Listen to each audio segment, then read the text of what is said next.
Hello बच्चों, कैसे हो सभी।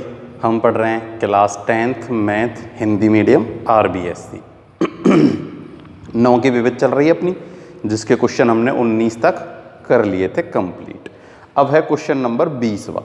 तो जो 20वां क्वेश्चन नंबर है वो कह रहा है कि सिद्ध कीजिए कि बिंदु 5, 7 और 3, 9 को मिलाने वाले रेखाखंड का मध्य बिंदु वही है जो बिंदु 8, 6 और 0, 10 को मिलाने वाले रेखाखंड का मध्य बिंदु है। अब देखो, हमें दो लाइनों का मध्य बिंदु एक ही सिद्ध करना है, तो उसके लिए हमें क्या करना होगा, दोनों का मध्य बिंदु निकालना है। बस समान आ जाएगा तो सिद्ध हो जाएगा, वो समान ही आएगा सिद्ध करना है तो दो लाइन खींचनी है,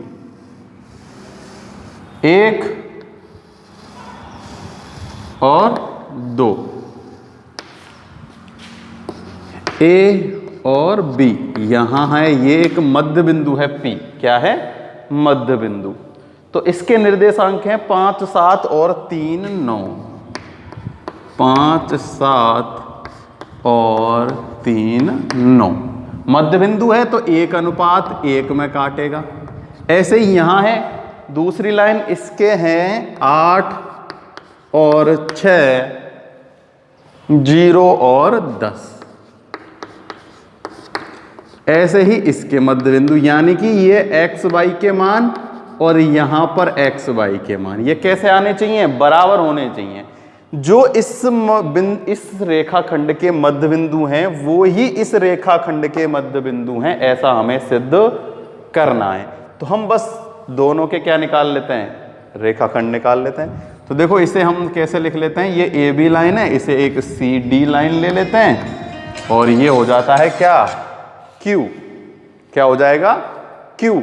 तो इसके निर्देशांक और उसके निर्देशांक दोनों के हमें क्या निकालना है, निर्देशांक निकालना है। ठीक है, तो निकालते हैं। क्वेश्चन नंबर 20, M1 M2 ये भी मध्य बिंदु है, इसमें भी क्या होंगे, 1:1। तो सीधा सा सूत्र है ना, M1 M2 दोनों 1, 1 हो जाते हैं, तो वो तो उनसे कोई फर्क पड़ता नहीं है, सीधा ही x2 प्लस में x1। तो x2 प्लस में x1 ये हो जाएगा x बराबर 3 + 5/2 बराबर आएगा कितना, 4। ठीक है, ये क्या है, रेखाखंड AB के मध्य बिंदु P के निर्देशांक। किसके निर्देशांक हैं, रेखाखंड AB के मध्य बिंदु P के निर्देशांक। एक तो आ गया 4, दूसरा y2 प्लस में y1। तो ये हो जाएगा 9 + 7/2। तो ये आ जाएगा, देखो 9 और 7 16/2 8। ठीक है, तो क्या आ गए, P के निर्देशांक आ गए 4 और 8। अब हमें ये सिद्ध करना है कि CD के मध्य बिंदु के निर्देशांक भी यही हैं। तो अब हम लिखेंगे रेखाखंड CD के मध्य बिंदु Q के निर्देशांक। किसके निर्देशांक, Q के निर्देशांक। तो वही 0 + 8/2 कितना आ गया, 4। और y बराबर होगा 10 + 6 16/2 बराबर आ गया 8। तो Q के निर्देशांक भी क्या आ गए, 4/8। ठीक है, तो हम क्या लिख देंगे, P 4, 8 बराबर है किसके, Q 4 और 8। इति सिद्धम।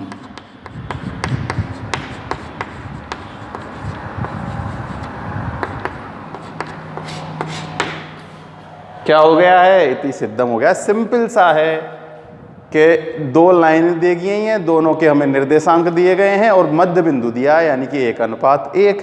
और हमें ये सिद्ध करना है कि दोनों के जो है मध्य बिंदु उनके निर्देशांक समान है, तो निर्देशांक हमें मध्य बिंदु के निकालना आता है, बस मध्य बिंदु के दोनों के निर्देशांक निकाल देने, वो समान ही आएंगे। ठीक है, तो ये हो चुका है अपना प्रश्न नंबर 20 विविध का। अब इस विविध का लास्ट क्वेश्चन है क्वेश्चन नंबर 21। ठीक है,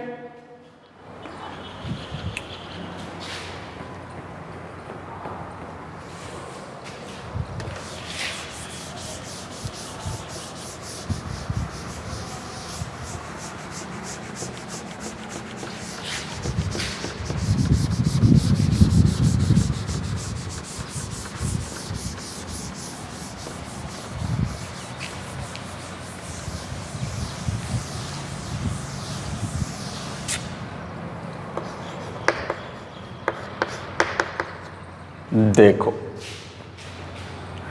एक त्रिभुज की भुजाओं के मध्य बिंदु हैं। एक त्रिभुज बनाओ,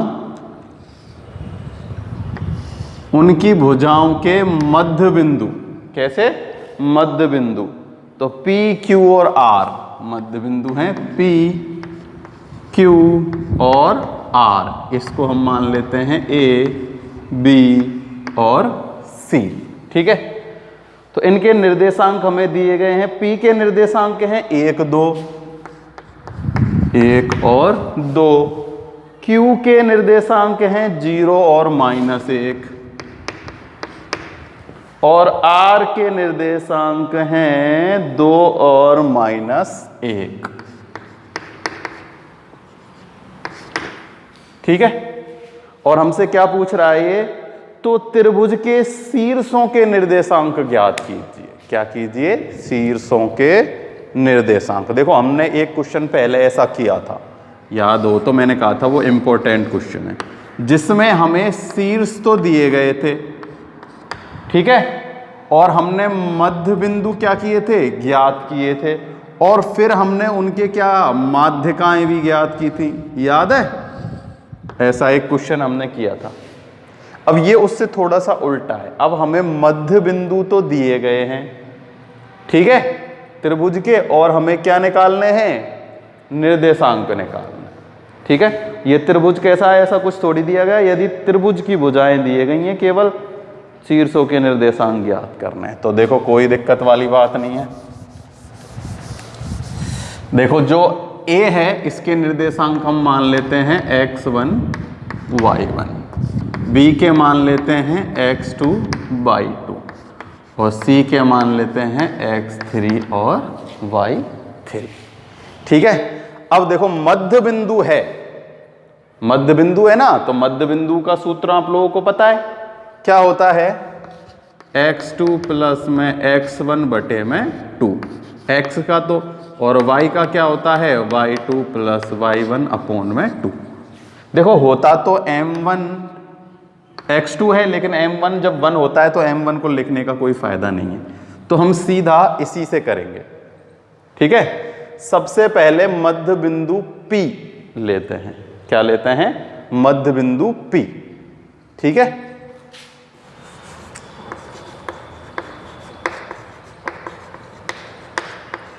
मध्य बिंदु P। यहां x का मान कितना है, 1। एक बार फिर से चेक करते हैं, 1 ही है क्या, 1 है, तो यही सूत्र लगेगा। x का मान है 1, x2 और y2 को हम क्या लिखेंगे, देखो यहां ये x1 है, ये x2 है, तो x2 प्लस में x1 ऐसे ही लिख लेते हैं, कोई दिक्कत वाली बात नहीं है।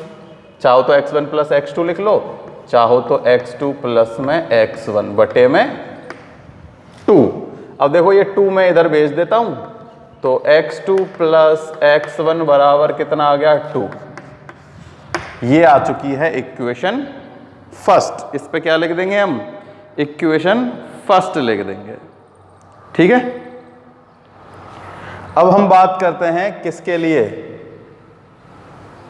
2 y का। ये तो x वाला था, केवल y वाला। देखो मध्य बिंदु P, चाहो तो ऐसे लिख सकते हो, ए बी का मध्य बिंदु P, पूरा ऐसे लिख लो, है ना, ए बी का मध्य बिंदु P।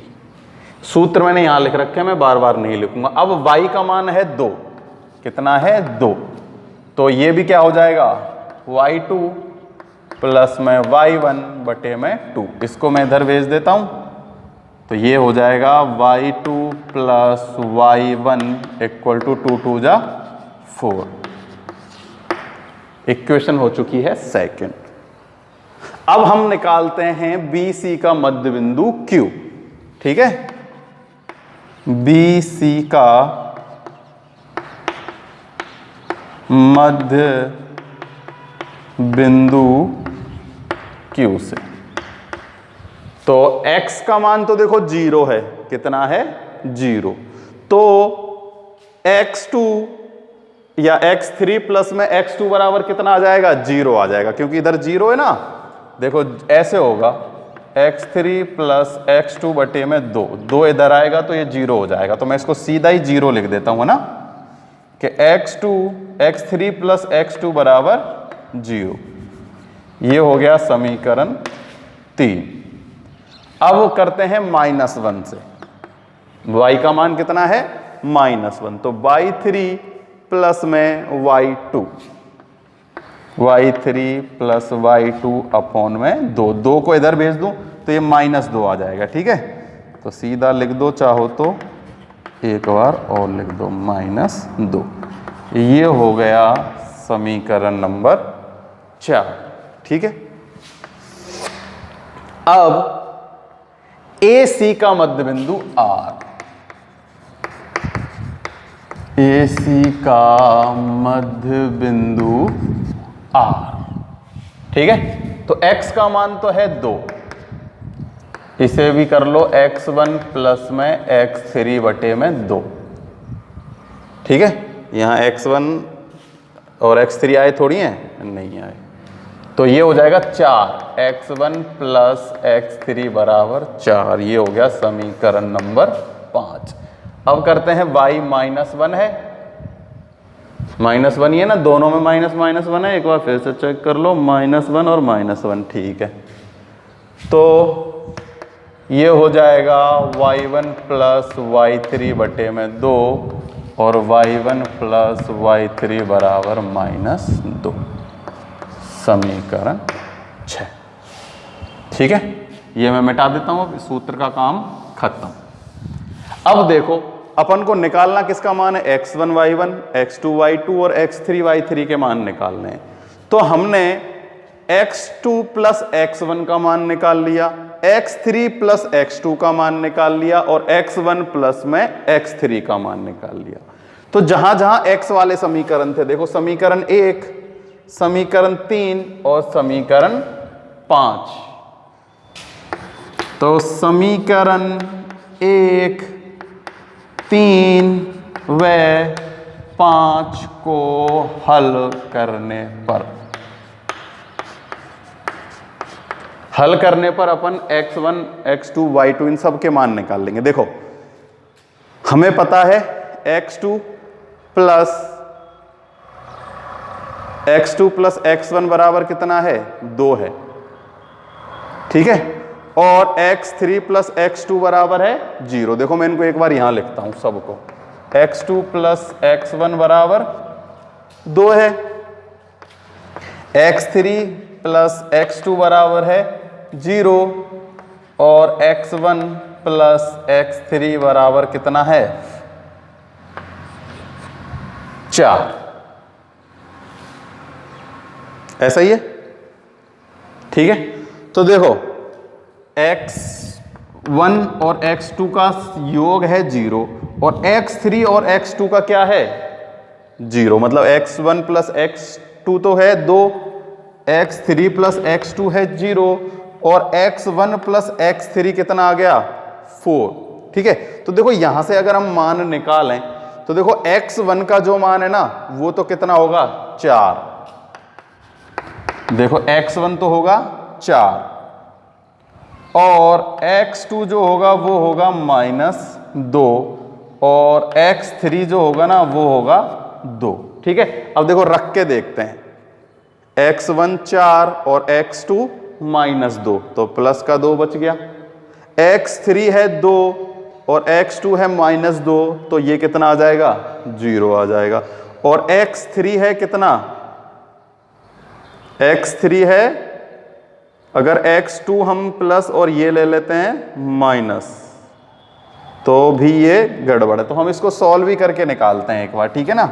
इन तीनों इक्वेशन है ना, इनको हम क्या करते हैं, एक बार हल करते हैं और फिर इन तीनों के मान निकालते हैं। तो देखो इन समीकरणों को हल करते हैं, ठीक है। देखो कैसे करना है, कई सारे मेथड होते हैं इनको सॉल्व करने के, आप अपने हिसाब से कर सकते हो। देखो एक चीज तो यहीं से हमें पता चल रही है कि जो x2 प्लस x3 है, यही है x3 प्लस x2 बराबर क्या है, 0 है। तो यानी कि जो x3 का मान है ना वो माइनस x2 के मान के बराबर है, ठीक है। यानी इनमें से कोई भी एक मान निकाल लो तो दूसरा निकल जाएगा, क्योंकि x3 प्लस x2 बराबर कितना है, 0। तो x3 बराबर किसके होगा, -2 के बराबर होगा, ठीक है। अब देखो अगर हम इन दोनों समीकरणों को हल करते हैं, x2 प्लस x1 बराबर 2 और x2 प्लस x3 बराबर 0, हमें इन दोनों को क्या कर देते हैं, माइनस कर देते हैं। तो ये क्या होगा, चिन्ह बदल जाएगा। तो देखो x2 से x2 कैंसिल। तो अब जो यहां से आएगा अपने पास वो आएगा x1 माइनस x3 बराबर 2 में से 0 गए तो 2। और जब x1 में से माइनस करेंगे ना x3, जब कितना आएगा, 2 आएगा। कितना आएगा, 2। और ऐसे ही अगर हम इन दोनों को हल करें तो इससे ये कट जाएगा, x2 में से x1 माइनस करेंगे जब अपने पास आएगा कितना, -4, ठीक है। तो देखो एक चीज तो इससे समझ में आ गई कि x3 और x2 जो है ना वो आपस में क्या है, माइनस प्लस है। और x1 में से जब x3 माइनस होगा ना तब कितना आएगा, 2 आएगा। तो देखो हम x को लेते हैं क्या, x1 लेते हैं 3, क्या 3। तो x2 कितना होगा, देखो x2 मतलब x3 भाई, x1 कितना है, 3 है। और उसमें से जब माइनस कर रहे हैं 1, मतलब माइनस कर रहे हैं 3, तो कितना आ रहा है, 2। तो इसका मतलब x3 कितना होगा, 1 होगा। कितना होगा, 1। और x2 जब x3 1 है तो x2 का मान कितना होगा, -1 होगा, ठीक है। तो ये मैं मिटा देता हूं इनको, और आप अगर अपने हिसाब से माइनस माइनस करके भी सॉल्व करोगे ना तो भी इनके मान निकल आ जाएंगे। तो देखो x1 का तो आ गया 3, x3 का आ गया 1 और x2 का मान आ गया -1। चाहो तो रख के देख लो। देखो x2 -1 और x1 3, तो -1 + 3 बराबर कितना आ गया, 2 आ गया, ठीक है। ये सही है। फिर है x3 प्लस में x2 बराबर 0, तो ये तो है ही, एक प्लस है एक माइनस है, ये 0 हो जाएगा। फिर x1 प्लस में x3 बराबर 4, तो 3 + 1 बराबर कितना आ गया, 4 आ गया। तो अपने पास किसके मान आ गए, अपने पास मान आ गए x1 का, x3 का और x2 का। अब ऐसे ही हमें y1, y2 और y3 के मान निकालने हैं। किनको, समीकरण 2, 4 और 6 को हल करने पर। किसको, समीकरण 2, 4 व 6 को हल करने पर। देखो समीकरण दूसरा है अपने पास, y2 माइनस y1 बराबर है 4,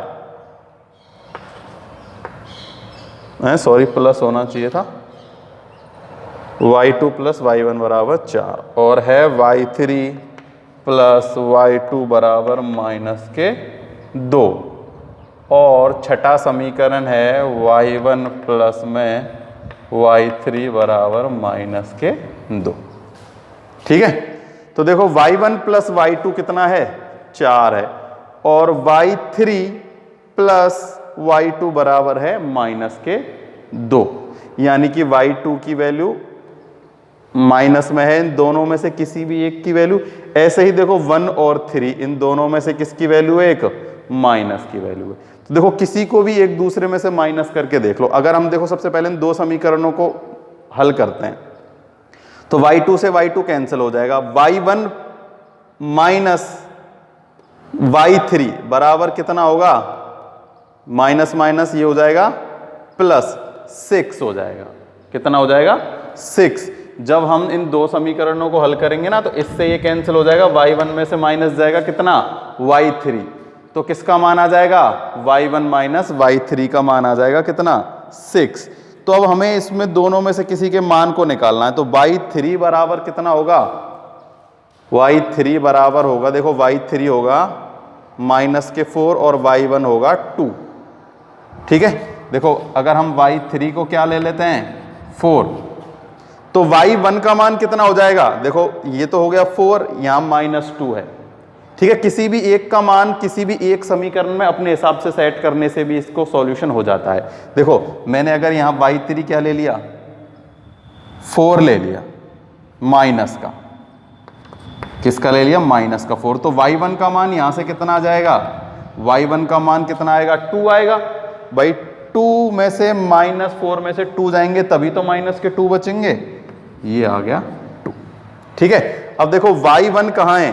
ये रहा, y1 2 है, तो y2 को भी हम क्या रखेंगे? 4 आ जाए, y2 को भी हम 2 रख देते हैं, 4। अब इसको चेक करते हैं कि ये सही है क्या नहीं। देखो ये दोनों मान समान है, y3 में से y2 माइनस करेंगे जब भी -2 आ रहा है, और y3 में से y1 प्लस कर रहे हैं जब भी कितना आ रहा है? -2। तो देखो इन दोनों में -2 आ रहा है, इसका मतलब y2 और y1 क्या है? बराबर है। क्या है? बराबर। तो y3 का मान आ गया, y2 का मान आ गया और y1 का मान आ चुका है। तो देखो सबके मान रख दो।